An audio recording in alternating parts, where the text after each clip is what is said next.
Good morning and welcome to our YouTube video.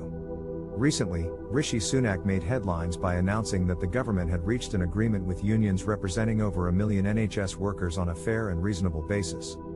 However, today the Royal College of Nursing is announcing the results of its ballot amongst members on the pay deal, and with speculation that they may vote against, the government could be facing another wave of strikes as early as this month. N/N This comes as the NHS Confederation has warned that if strikes did take place, it would be very difficult for hospitals to meet their targets for reducing waiting lists.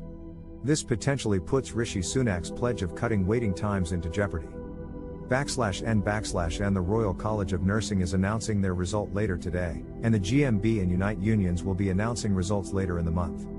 This news could have far-reaching implications for the NHS in the coming months if targets for cutting waiting times cannot be met.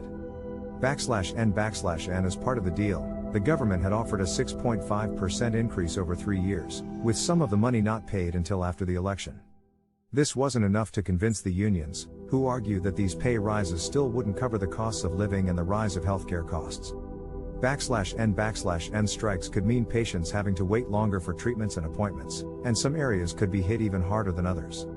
We could even see staffing shortages, as more and more senior nurses decide to move to other, better paid, areas, especially as the nursing profession wages have stayed the same despite an increase in demand. N/N The protests could even lead to a lack of confidence amongst the public in the government and the NHS.